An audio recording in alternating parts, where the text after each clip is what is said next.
Marcus and I are actually together in person for once, and we are in Belgrade, Serbia. Welcome to the Expat Edge with Marcus and Matt, where we answer your questions about becoming an expat to help you thrive abroad.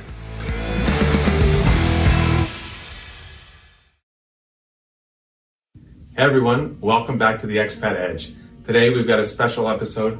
Marcus and I are actually together in person for once, and we are in Belgrade, Serbia. We've been here for the past week, and we wanted to share our first impressions about Serbia and specifically Belgrade.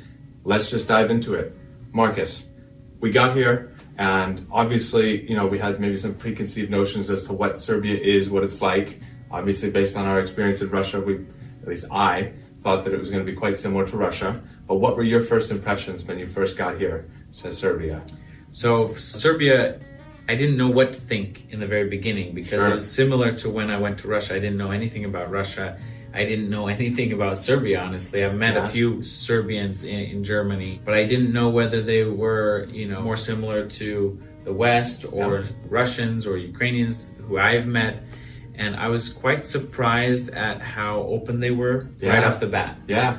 So my first impression was I got in a taxi and the guy started talking, which normally you don't have in Russia, right? Exactly, or Ukraine. Well, two things. They were very open. Yeah. Every encounter that I had, and also they spoke fairly good English. Yeah, everybody. I mean, I got in the taxi. Interesting, I had a kind of rough journey to get here. I took a taxi all the way from Zagreb, Croatia to Belgrade because my flight was canceled at the last moment. And really, even in Croatia, they spoke incredible English. 4.5 hour drive, and we spoke about anything and everything with the driver in Croatia. And as soon as I got here to Belgrade, I took a taxi to go meet some of my colleagues, and I was blown away. I mean, he spoke perfect English. He gave restaurant recommendations, and one thing that kind of jumped out to me was just how happy people are to see foreigners here, and they want people to have a good impression of Serbia. Yeah. Obviously, Serbia is kind of, let's say, a little rough around the edges in many ways, just like Russia. But there's so much to see and do here, and I personally think a lot to like about Serbia. I mean, well, that's a big distinction between Russians and Serbians of their own country. Because the first question that you get in Russia is like, "Why are you in Russia? Yeah. What brought you here?" So there's kind of like a grass is greener on the other side. Right. Here, I felt like they were honored. Like, oh, you've chosen Serbia to come and spend your time, and so that was interesting pleasantry that I didn't expect. Right. Honestly. I noticed, at least speaking to colleagues, speaking to people outside, they all say, "Oh, there's so many problems in Serbia, but there's still like lots of nice things, and we want you to experience those things. Hospitality, food, obviously the sights. It's quite a beautiful city here in Belgrade, and that was very different than Russia. Exactly like you said. Usually, as soon as you get to Russia, people are like, "Why would you even come here?" They don't even necessarily see the good sides of things in Russia. I mean, overall, I didn't know what to expect. I was pleasantly surprised, but I also was thinking how, comparing it to Germany, where I live now, Russia, where I've spent a lot of time, the US, and I didn't really know where to place them. But they're quite open, quite easy to communicate with. And then even in Germany, you won't have taxi drivers who speak English, right?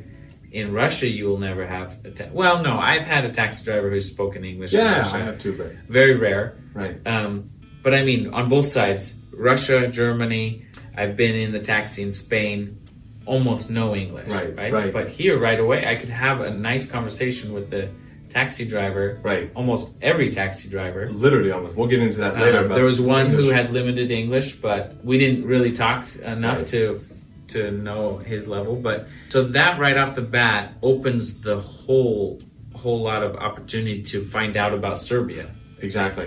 Right. Exactly. Because you can find it, you can ask your questions right away. And he was happy. The first guy, he was 65.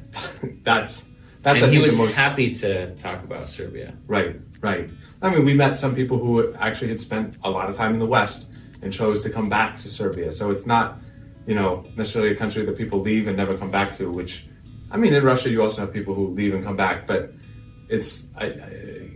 given how many people we met in just a week here compared to years in Russia, it was very different in that regard. People obviously, they love their country. Interesting side note, I noticed that when you ask Croatians about Serbia, they have their own preconceived notions. It's the next country over, but I mean there's certainly sort of political divides. I at least could tell. Right. Well, yeah, I think I asked quite a few questions because I wasn't sure whether I kind of got lucky with this taxi driver. Right. 65 years old, he has lots of experience. I think I'm going to ask him a lot of questions.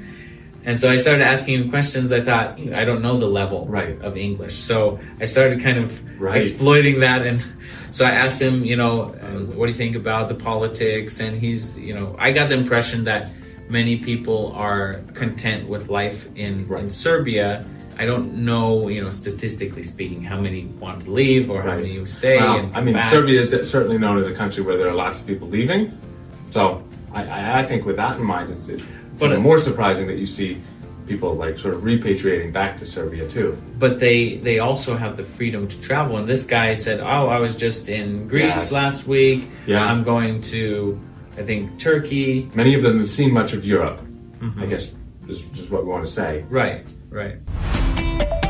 This was the Expat Edge with Matt and Marcus. We hope you enjoyed the video. Visit theexpatedge.com for even more content that will help you thrive abroad. You can submit your ideas for video topics and sign up for free at theexpatedge.com. See you there.